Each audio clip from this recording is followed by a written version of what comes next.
Bibid, saan lalagay ng bato? Dito sa loob? Sa altar, oh. Patong mo. Sir Bids, ba't may team na dito? Parang nagsunog sila, Sir Bids. Arawan ng araw-araw, hindi. Palagi nila sinusunod to yung mga bato na yan. Patong mo dyan tat sa mga bato. Sa paanan ng puso. Yung mga bato? Yan, guys, yung mga yan na meron talaga nagdadala na ganyang kalalaki.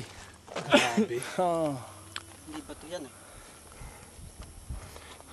Sa bagay, hindi naman mapupunta yan dito ng natural formation. Yung bato ko. Ito. Bato ko. Ganito kalaki yung gusto kong linisin sa buhay ko. Salamat. Isang minuto lang ng kadumihan yun. Diyan naman, humarang pa dun. Lipat. Oo, pwede na. Pagdarasal kita, babalik ako para sa'yo. Second biggest. Ikaw ang lilinis ng buhay This is ko. mine. Sir Bids, marami kang lilinisin, Sir Bids. Kitang-kita kung sino ang makasalanan. Kita ba? Kita. Pero yung pangalan hindi. Pag sino yan, Ay, kita ang yan. lamig dito. You're missing the weather here. Ako, wala. Ako. Wala. Ba yung daddy na yun?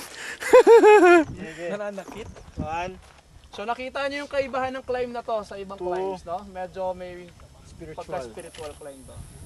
Actually, maswerte tayo kina-climb natin to ng may merel. Yung mga deboto, umakyat po rito nakapaa kasi holy ground nila to. So pag nakita nyo nakapaa, akala nyo hindi nakakaramdam eh. Akala nyo marshmallow inaapakan. It has something to do with the faith. Grabe yung mga puno dun. Tingin, mami. Dots na lang. Ano? Oh. Pero ang lalaking nangyari.